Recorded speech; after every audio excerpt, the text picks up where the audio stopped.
네, 오늘 우리가 함께 은혜 받을 하나님 말씀은 마태복음 23장 1절 말씀부터 8절 말씀까지 되겠습니다. 마태복음 23장 1절 말씀부터 8절 말씀까지입니다.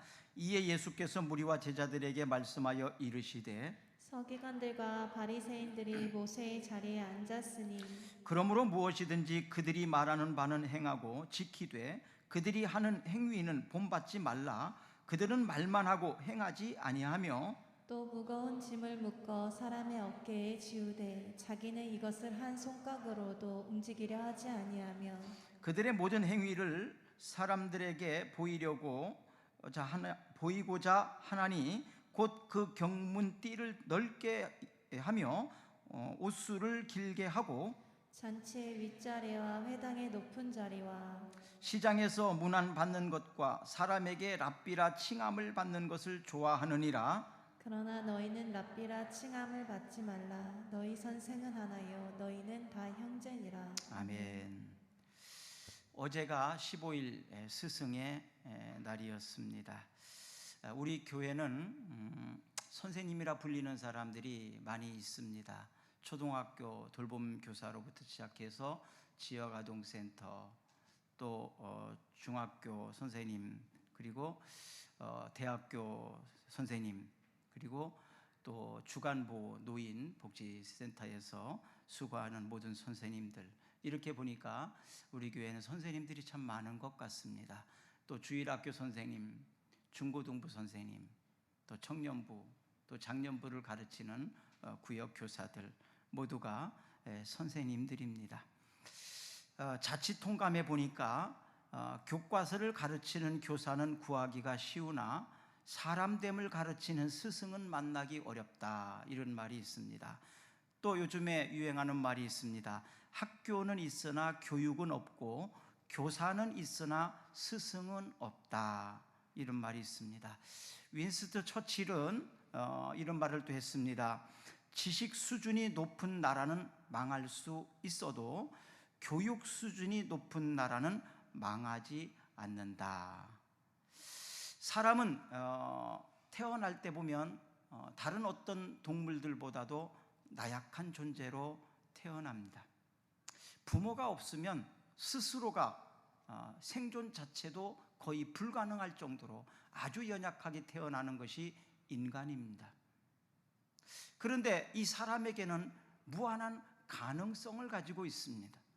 부모를 통해서, 교사를 통해서 그들이 가지고 있는 이 무한한 가능성, 잠재적인 능력들이 훈련되고 교육되면서 만물의 영장인 인간이 세워져 가는 것을 보게 됩니다. 오늘 본문은 서기관과 바리새인에 대한 이야기를 가지고 시작을 합니다. 이 서기관과 바리새인들은 유대 사회에서 종교 지도자로서 많은 사람들에게 존경을 받는 랍비라 칭함을 받습니다. 랍비라는 것은 선생이라는 뜻입니다. 요즘에 우리가 출애굽기를 읽고 있는데요, 출애굽에는 세 단계의 사람이 있습니다. 애굽에서 태어나서 애굽에서 살다가 광야로 들어가고 가나안 땅에 이르는 사람이 있으면 이들은 1세다라고 말합니다. 또 광야에서 태어난 사람도 있습니다. 그리고 가나안 땅에서 태어난 사람도 있습니다. 광야에서 태어난 사람들은 애굽에서 그들이 어떻게 살았는지, 또 애굽에서 출애굽할 때의 10가지 재앙이나 홍해나 마라에서 쓴 물이 단물이 되는 거나 이런 여러 가지 기적들을 직접적으로 경험하지 못한 2세대 사람들이죠. 그러나 이 2세대에 태어난 사람들은 1세대의 출애굽 사람들이 가르쳐 주지 않으면 하나님께서 어떤 분이신지, 하나님이 우리에게 어떻게 사랑을 베푸셨고 하나님이 우리를 어떻게 인도하셨는지를 잘 알지 못하게 됩니다. 그래서 출애굽 1세대들은 자신들이 경험한 하나님, 자신들이 알고 있는 하나님을 2세대 출애굽 사람들에게 잘 교육해야 되고 알려줄 필요성이 있습니다. 바로 우리는 하나님을 이렇게 경험한 사람들이 대부분 선생님들입니다. 이 선생님들은 하나님을 바르게 알지 못하고 경험하지 못하던 그런 사람들에게 잘 알려주고 가르쳐줘야 될 책임이 있습니다. 예수님께서는 이 서기관과 바리새인들이 모세의 자리에 앉았다 이렇게 말하고 있어요. 2절에 보니까 서기관들과 바리새인들이 모세의 자리에 앉았다 이렇게 말했습니다. 이 서기관과 바리새인들은 바로 출애굽 세대는 아닙니다.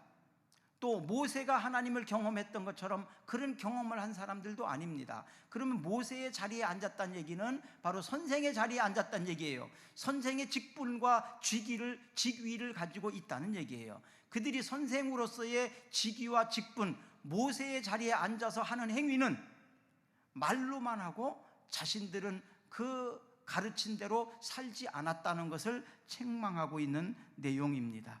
이들의 이 책망은 언행이 일치하지 않았다는 거예요. 백성들에게는 그렇게 가르치면서 자신들은 그렇게 살지 않은 것입니다. 백성들이 가르친 대로 살지 않으면 정죄하고 심판하고 처벌합니다. 그러나 자신들은 정작 그렇게 살지를 않습니다. 또 이들은 위선자라고 말합니다. 내로남불이라고 그러죠. 또 아전인수격으로 해석을 해서 자기들은 괜찮고 자기 편은 괜찮고 다른 사람들 그렇게 하면 안 된다고 가르치는 사람들입니다. 디모데후서 3장 5절에 보니까 한번 읽어봅니다.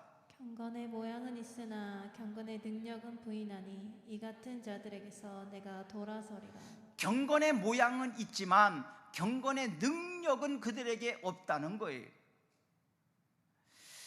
또 그들은 지나친 명예의 욕과 교만으로 가득한 사람들이라고 성경은 말하고 있습니다. 6절과 오늘 본문 7절을 한번 같이 읽어봅니다. 잔치의 윗자리와 회당의 높은 자리와 시장에서 문안받는 것과 사람에게 랍비라 칭함받는 것을 좋아하느니라. 어느 자리에 가면 윗자리에 앉고 싶어하고 좋은 자리에 앉으려고 합니다. 그리고 시장에서 사람들을 만나면 문안받는 것, 인사받는 것을 좋아합니다. 사람들을 쳐다보면서 자신은 먼저 인사하지 않아요. 다른 사람이 먼저 인사해 주기를 기다리고 있다는 거예요. 이런 사람들이 오늘날도 참 많은 것 같습니다. 선생님으로 불러주기를 좋아하는, 그냥 이름 불러주면 싫어하죠. 선생님이라고 불러줘야 좋아하는 그런 위선자들, 또 명예욕과 교만으로 가득한 사람들이 바로 서기관과 바리새인이라고 주님은 책망을 하고 있다는 사실입니다. 마태복음 23장 25절을 한번 읽겠습니다. 있을진저 외식하는 서기관들과 바리새인들이여 장과 대접의 겉은 깨끗이 하되 그 안에는 탐욕과 방탕으로 가득하게 하는도다. 이들에게는 화가 있다는 거예요. 외식하는 서기관들, 그들은 겉은 깨끗한 것 보이지만 그 안에는 탐욕과 방탕으로 가득하다라고 성경은 그렇게 진단하고 있습니다. 또 27절을 한번 읽어봅니다. 있을진저 외식하는 서기관들과 바리새인들이여 회칠한 무덤 같으니 겉으로는 아름답게 보이나 그 안에는 죽은 사람의 뼈와 모든 더러운 것이 가득하도다.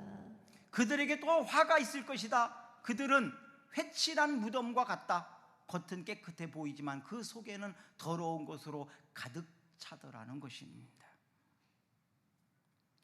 선생은 더 많은 지식뿐만 아니라 생활의 모범을 보일 수 있어야 존경을 받게 됩니다. 야고보서 3장 1절을 한번 읽어봅니다. 내 형제들아 너희는 선생된 우리가 더 큰 심판을 받을 줄 알고 선생이 많이 되지 말라. 아멘. 내 형제들아 너희는 선생된 우리가 더 큰 심판을 받을 줄 알고 선생이 되려고 하지 마라. 선생이 되었다는 것은 사실은 대단히 조심스럽고 두려운 것입니다.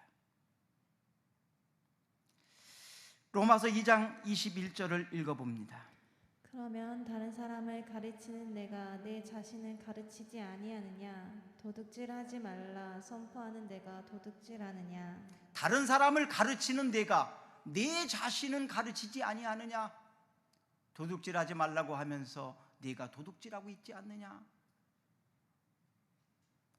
선생에게는 훨씬 더 높은 수준의 도덕과 윤리가 필요하다는 것을 가르쳐 줍니다.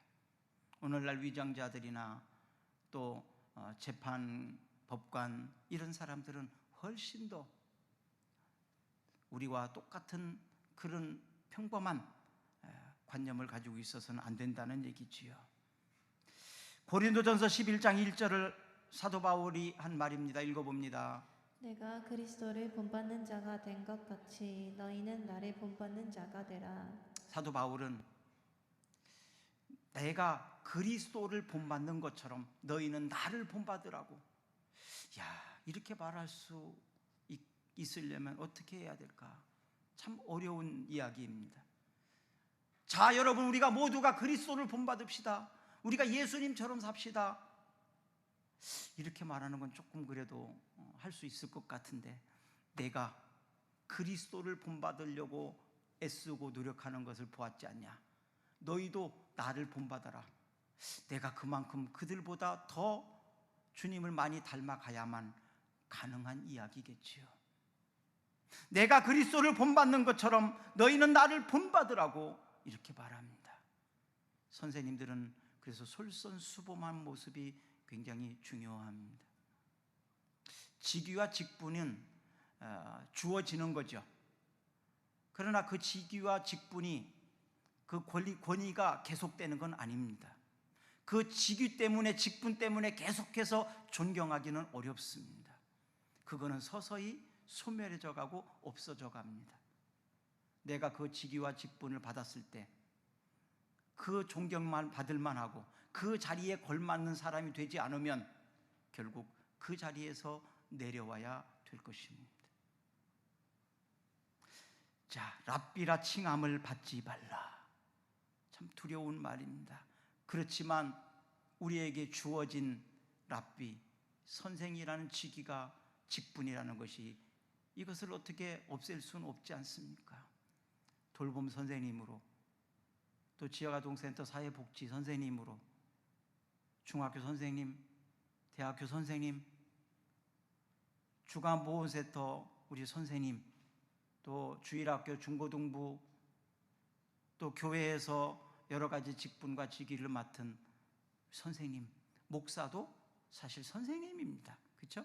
목사도 가르치는 일에 선생님이거든요. 스승의 날이라고, 목회자 주일이라고 선물을 가져오신 분들이 있는데, 그 선물을 볼 때 내가 이걸 받을 수 있는 자격이 있나? 그래도 나 같은 자를, 나 같은 것을 선생님이라고, 목회자라고 이렇게 대접하는 그 모습을 보면서 참 저 자신을 다시 돌아보게 만듭니다. 그래, 내가 목사지. 나를 하나님이 부족하지만, 연약하지만 한없이 부족한 나를 하나님이 세우셨지. 그래, 나를 목사로 인정하는 사람을 위해서라도 목사답게 살자. 목사의 일을 잘해야 되지 않겠냐, 이런 생각을 가져봅니다. 자, 우리가 위대한 선생님이 되기 위해서 어떻게 해야 될까요? 오늘 세 가지로 말씀을 드리려고 합니다. 첫째로는 인격과 지식을 가진 선생님이 되라는 것입니다. 인격과 지식을 가진 선생님이 되라. 모든 일에 선행돼야 되는 것은 바로 인격입니다. 인격이 잘못되면 다른 것들도 다 잘못될 가능성이 많습니다. 그래서 인격은 기본 중에 기본입니다. 누가복음 2장 52절을 한번 읽어봅니다. 예수는 지혜와 키가 자라가며 하나님과 사람에게 더욱 사랑스러워 가시더라. 아멘. 예수는 지혜와 키가 자라며 하나님과 사람 앞에 더 사랑스러워 가시더라. 하나님과 사람 앞에 더 사랑스러워 가시더라. 점점 성장하고 성숙해가는 모습을 보입니다. 더 성숙하고 더 성장한 다음에 목사가 되었더라면, 저 때문에 시험 들고 저 때문에 상처받은 사람은 덜 했을 텐데 라는 생각도 가져봅니다. 그런데 그때가 언제일까요?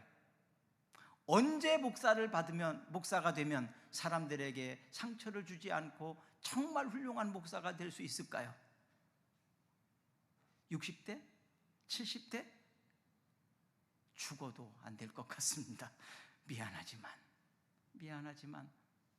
정말 그것은 너무 어려운 것 같습니다. 그러나 매일매일 좀 달라져야 되겠다. 10년 전과 지금은 확실히 달라져야 되겠지요. 10년 전의 설교와 지금의 설교는 달라져야 되겠지요. 오늘의 설교와 내년의 설교는 또 성숙한 뭔가가 달라져야 되겠지요. 이것이 바로 성숙과 성장입니다. 작년과 오늘이 달라지는 여러분이 되었으면 좋겠습니다. 오늘보다 내일은 더 성숙한 우리가 되었으면 좋겠습니다. 이것이 바로 성장입니다. 특별히 하나님과 사람 앞에 더 사랑스러워져 갈 수 있는 우리 교회가 되어지기를 바랍니다. 마태복음 11장 29절에 예수님께서 말씀하십니다. 나는 마음이 온유하고 겸손하니 나의 멍에를 메고 내게 배우라. 그리하면 너의 마음이 쉼을 얻으리니. 아멘.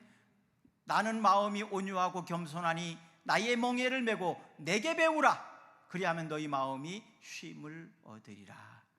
주님께 끊임없이 우리는 배워야 합니다. 배워본 후에는 부족함을 알게 됩니다. 가르쳐 본 후에는 어렵다는 것을 알게 됩니다. 부족함을 알면 반성하게 됩니다. 어려운 것을 알면 더 노력을 하게 됩니다. 부족하기 때문에 반성하고 부족함을 채우기 위해서 날마다 노력을 해야 되겠지요. 마태복음 10장 16절을 한번 읽어봅니다. 보라, 내가 너희를 보냄이 양을 이리 가운데로 보름과 같도다. 그러므로 너희는 뱀같이 지혜롭고 비둘기같이 순결하라. 아멘. 세상은 바로 이런 어려움이 있습니다. 그러나 이 어려운 시대에 항상 선생님들이 해야 될 것은 그 어려운 시기를 극복하기 위해서 무언가를 해야 된다는 거예요. 저는 지난주에 주시경 선생님의 이야기를 서적을 통해서 접했습니다. 그는 시골의 어려운 그 선비 가정에서 태어났습니다. 그래서 너무 어렵기 때문에 그에게 공부를 가르칠 수가 없었습니다. 그를 한양의 큰아버지의 양자로 보내면서 그 큰아버지가 배제학당에서 공부를 시킵니다. 그 배제학당에서 그가 예수님을 믿게 되고 또 한글 공부를 열심히 하게 됩니다. 그래서 한글 학자가 되었고 독립신문이라는 그 신문에 창간을 함께하고 주필을 하게 됩니다.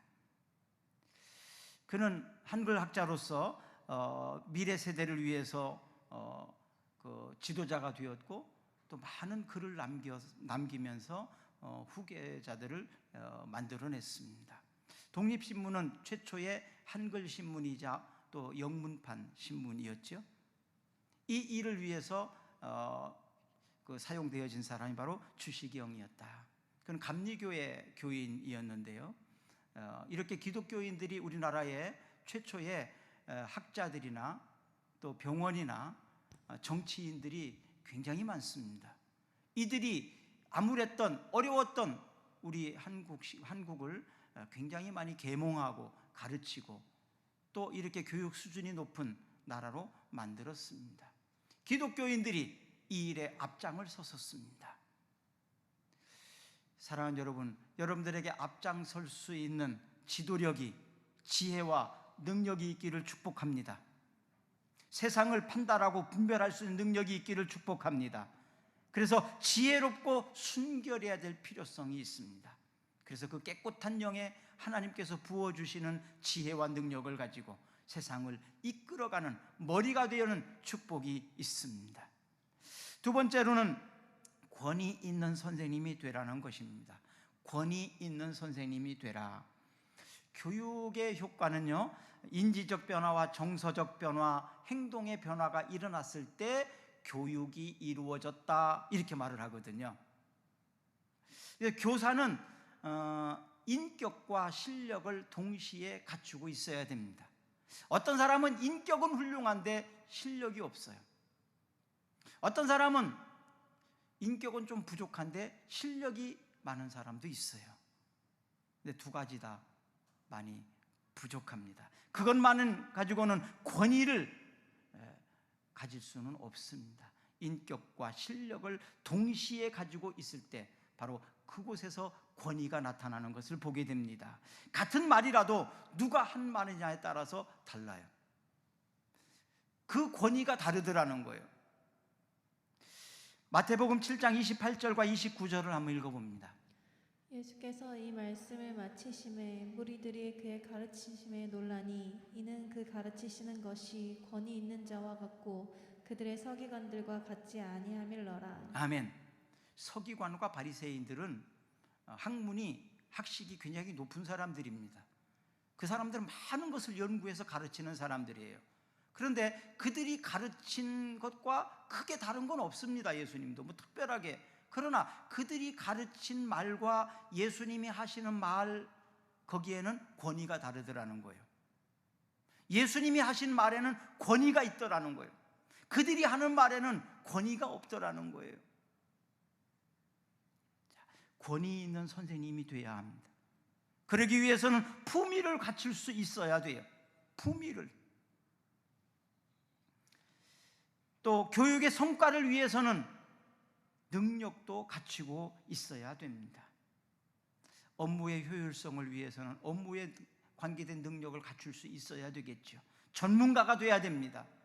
그래야만 리더십을 발휘할 수가 있게 되겠죠. 그래서 내가 하는 일에 대해서는 누구보다도 뒤처지지 않는 학문과 학식과 능력을 갖추기 위해서 노력해야 합니다. 그것에 대해서는 대단히 자존심을 가지고 있어야 돼요. 그거에 대해서는 자부심도 가지고 있어야 됩니다. 다른 거는 내가 좀 부족해도 괜찮아요. 그렇게 부끄러운 일 아닙니다. 왜? 내가 그거에 대한 전문가는 아니니까요. 그러나 내가 해야 되는 일에 있어서는, 나에게 받은 사명에 있어서는 부족할 때 부끄러워할 줄 알아야 됩니다. 그 일에 대해서 다른 사람에게 뒤처질 때에는 자존심이 상하는 것도 알아야 합니다. 최고의 전문가가 돼야 된다 이 말입니다. 그럴 때에 권위가 나타납니다. 누가복음 4장 32절을 한번 읽어봅니다.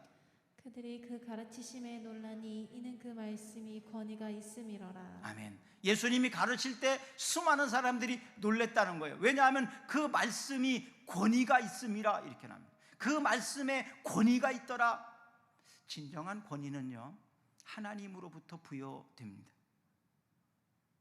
우리가 가르치지만 가르친 대로 다 살지 못하고 가르친 대로 다 되지는 않습니다. 그러면 우리가 가르친 대로, 우리가 말한 대로 되게 하시는 분은 누굽니까? 하나님이십니다. 우리가 마음으로 계획할지라도 그 걸음을 인도하시는 분은 여호와시니라. 아멘. 우리가 마음으로 계획하고 있을지라도 그 걸음을 인도하시는 분은 하나님이다. 바로 실제로 행동으로, 능력으로, 삶으로, 열매로 나타나게 하는 것은 하나님이 하셔야만 가능한 일이더라 이 말입니다. 우리가 꽃을 심고 꽃이 자라게 할 수는, 꽃이 자라도록 물을 주고 거름을 주고 가꿀 수는 있어요. 그러나 그 꽃이 자라게 하는 일은 우리가 할 수 없어요. 그것이 열매가 맺게 하는 것도 할 수 없습니다. 우리는 그냥 물을 주고 관리할 뿐입니다. 우리가 자식을 낳아서 양육할 때도 동일합니다. 우리가 해줄 수 있는 것은 밥 먹이고 옷 입혀주고 학교 보내고 그냥 돌보는 일밖에는 더 이상 할 수 있는 일이 없어요. 그가 자라고 그가 성숙해지고 그런 일들은 하나님께서 하시는 일들입니다. 그래서 자녀를 낳아서 양육해 본 사람들은 자식 앞에서 한없이 내 자신이 얼마나 연약한 존재인지를 깨닫게 됩니다. 내 마음대로 되지 않는 것이 자식입니다. 제일로 힘든 것이 자식이에요. 그래서 하다 안 되면 어떻게 합니까? 그냥 우는 거예요. 자식 앞에서 우는 거예요. 하나님 앞에서 우는 거예요. 내가 해줄 수 있는 건 그것밖에 없으니까. 그러면 하나님께서는 그 어머니의 기도와 아버지의 기도를 보시고 자식의 마음을 붙들어 주시고 자식 앞길을 인도하시더라 이 말입니다. 그래서 기도하는 자식은 절대로 망하지 않는다. 아멘. 한번 해봅시다. 기도하는 자식은 절대 망하지 않는다. 기도하는 자식은 절대로 잘못되지 않습니다. 왜냐하면 하나님께서 우리의 그 간절한 기도를 듣고 그 자식을 붙들어 주시고 그 앞길을 인도해 주시기 때문에 그렇습니다. 기도하는 어머니의 권위는 능력이 있습니다. 기도하는 사람의 권위는 하나님이 그 권위를 세우시기 때문에 그 리더십은 능력이 있는 거예요. 하나님이 세워주시는 권위를 가지신 여러분들이 되기를 바랍니다. 여러분, 요즘에 학교가 특별히 교권이 다 무너졌다고 말합니다. 참 이야기를 들어보면 기가 막혀요. 정말 대통령 하기가 힘들다기보다 선생님의 먹기가 더 힘든 것 같아요. 말이 안 통해요. 선생님들을 애들이 가지고 놉니다. 자, 왜 이렇게 교권이 땅에 떨어졌을까요? 여러 가지 제도적인 부분도 있고 선생님 스스로에게도 있을 수 있겠죠. 권위를 회복할 수 있기를 바랍니다. 저는 선생님의 권위가 세워져야 된다고 믿는 사람입니다. 선생님의 권위가 세워지지 않으면 학생들이 어떻게 되겠습니까? 사공이 많으면 배는 산으로 올라가는 거예요.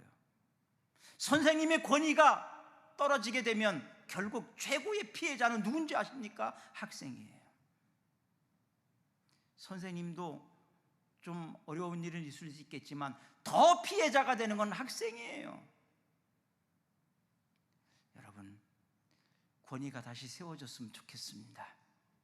선생님의 권위가 세워지기를 바랍니다. 그래서 혹시 학부형이 있다면 선생님의 권위를 철저히 세우시기를 바랍니다. 선생님은 권위를 세워주셔야 돼요. 돌봄 선생님도, 센터의 선생님들도 권위가 세워져야 합니다. 선생님의 권위가 떨어지게 되면 모든 질서가 무너지게 되고 결국 피해자들은 본인들이에요.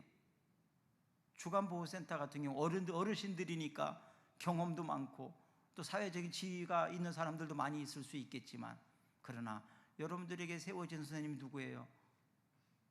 주간보호 선생님들입니다. 어떤 상황에서도 선생님의 권위를 세워주셔야 됩니다. 결국 그것이 센터를 위하는 일이고 자기 자신을 위하는 일이에요. 선생님의 권위에 도전하는 것은 어리석은 일입니다. 한마디로 말하면 배우기 싫은 사람이에요. 선생님의 권위에 도전하는 사람은 배우기 싫은 사람이에요. 안 배우면 어떻게 되겠습니까? 끔찍하지 않겠습니까? 마지막으로 위대한 선생은 사랑으로 섬기는 선생님이 돼야 됩니다. 사랑으로 섬기는 선생님. 리더십 중에서 군림하는 리더십도 있어요. 뒤에서 쫓기만 하고 아니면 나를 따르라 그러면서 하는 사람도 있고. 그런데 예수님의 리더십은 섬김의 리더십이라고 말합니다. 섬기는 리더십. 스스로가 선생님이라고 대접받으려고 하는 것이 아니라 섬김으로 인해서 사람들에게 감동을 주는 리더십이 바로 섬김의 리더십입니다. 그래서 예수님께서는 십자가의 사랑, 십자가에 못 박혀 죽으심으로 자신의 목숨까지도 주시는 섬김, 제자들 앞에서 제자들에게 발을 씻겨주시면서 선생은 이렇게 해야 된다는 것을 모범을 보이셨던 분입니다. 지금은 그렇게 하실 수 있는 사람 많이 있겠죠. 그러나 그 당시에는 그거는 혁명적인 일입니다. 어떻게 선생님이 제자의 발을 씻겨요? 제자가 선생님의 발을 씻기지. 근데 예수님께서는 제자들의 발을 씻겨주시면서 이것이 섬김이다, 너희들은 이렇게 해야 된다라고 가르쳐주고 있습니다. 섬김으로 감동을 주는 리더십을, 이것이 바로 사랑이라는 것이지요. 부모는 부모의 그 존경, 부모의 리더십은 바로 섬김의 리더십이었습니다. 10번이고 100번이고 끝까지 인내하고 참으면서 자식을 양육하고 기르는 섬김 아닙니까?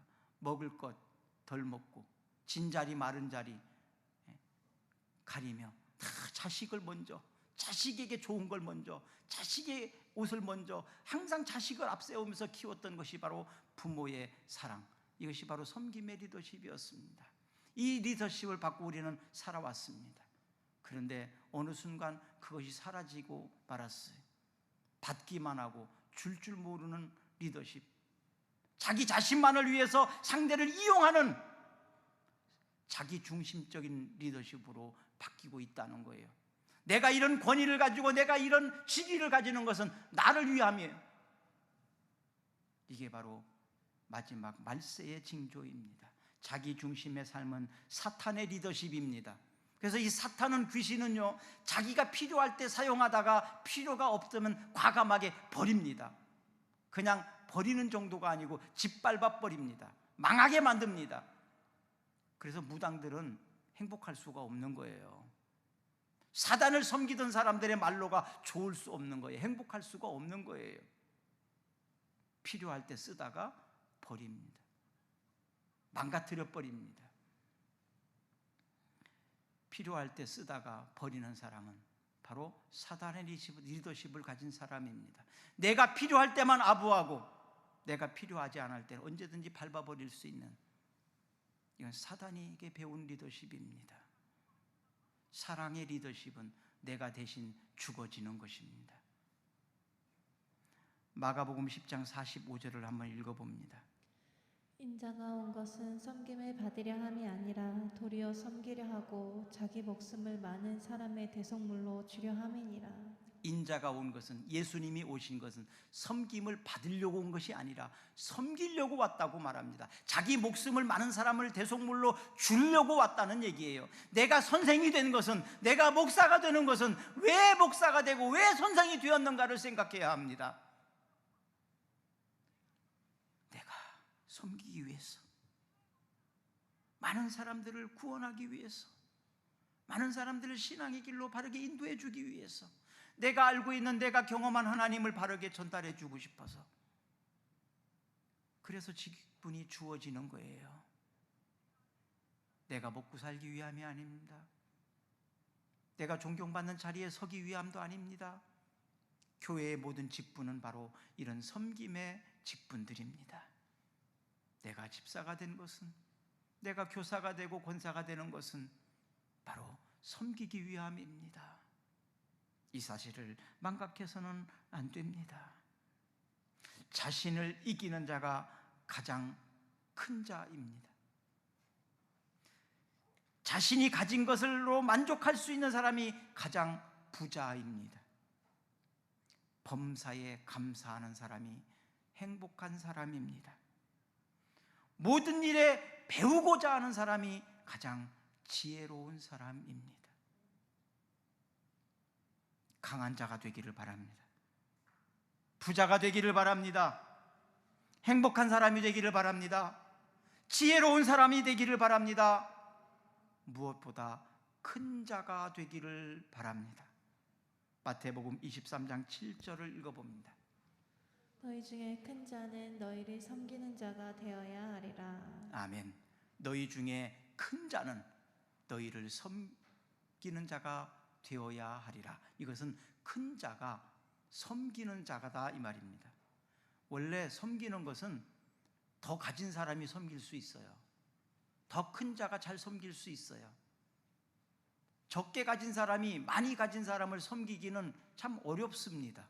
무엇을 해줘야 될까요? 다 있는 것 같은데, 내가 가진 것은 너무나 작은데 그걸 귀하게 생각할까요? 이런 생각이 들죠. 그러나 많이 가진 사람이라면, 더 가진 사람이라면 어려운 사람을 섬기는 일에 섬길 수 있는 일이 너무 많습니다. 해줄 수 있는 것이 너무 많습니다. 그래서 더 가져야 되고 더 큰 자가 돼야 됩니다. 왜? 해줄 수 있는 게 너무 많으니까요. 해줘야 될 것이 너무 많으니까요. 그래서 섬기기 위해서, 더 잘 섬기기 위해서 더 가져야 되고 더 큰 자가 돼야 되겠다는 거예요. 직분에 대한 욕심도 저는 그런 동기를 가지고 해야 된다고 믿습니다. 집사님일 때보다 권사님이 해야 될 일 때가 더 많아요. 장로님이 해야 될 일은 더 크고 많습니다. 범위가 큽니다. 여러분, 큰 자가 되시기를 바랍니다. 강한 자가 되기를 바랍니다. 부자가 되기를 바랍니다. 먼저 행복한 사람이 되기를 바랍니다. 지혜로운 사람이 되기를 바랍니다. 내가 행복할 때 학생들을 행복하게 할 수 있어요. 내가 행복할 때 교인들을 행복하게 할 수 있잖아요. 부모가 행복할 때 자식도 행복해지고요. 선생님이 행복하게 될 때 그 선생님이 하는 일을 통해서 많은 사람들에게 행복할 수 있어요. 선생님들이 행복하지 않고 불행하고 신경질 팍팍 나면 학생들은 그날 하루는 어땠겠습니까? 여러분, 행복하셔야 됩니다. 여러분들이 더 먼저 강한 자가 되어야 됩니다. 그래서 이렇게 가르치라고 이야기하고 있습니다. 선을 행하고 선한 사업에 부하고 너그러운 자가 되게 하라, 가르치라는 얘기죠. 선을 행하고 선한 사업을 많이 하고 너그러운 자가 되게 하라. 저는 목회적인 부분에 있어서 이 부분이 제가 가지고 있는 사명입니다. 선을 행하고 선한 사업을 많이 하게 하고 교인들에게, 그리고 너그러운 자가 되게 하라. 너그러운 자가. 그러기 위해서 제가 먼저 그렇게 돼야 되는데 아직도 너무나 부족합니다. 그러나 노력하겠습니다. 여러분도 저와 같이 주님을 따르고 노력하는 선생님이 되셔서 여러분을 따르는, 여러분들에게 배우는 모든 사람들을 행복하게 잘 가르칠 수 있는 선생님들이 되시기를 예수님의 이름으로 축복합니다. 아멘. 우리 다 같이 일어나셔서 우리 찬양하겠습니다.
죄를 대신 지시고 십자가에서 피 흘리신 예수 그리스도의 은혜와 만유의 주 되신 하나님 아버지의 크신 사랑하심과 주님의 사랑을 입고 교사로서 특별히 사람들에게 하나님 앞에 인정받는 교사로 세워지기 위하여 노력하기로, 열심히 기도하기로 작정하고 돌아가는 모든 성도들, 저들에게 교육받는 저들의 자녀들과 학생들, 특별히 우리 한국 교회 모든 교회들 지도자들, 그리고 교인들, 우리나라 이민족 위에 영원토록 함께 하시기를 간절히 축원하옵나이다. 아멘. 그 믿음 세상을 다 이기고 그 사랑 세상을 다스리며 그 사랑 세상을 덮게 하사 내 믿음 더욱 굳세지며 내 소망도 커지며 주소서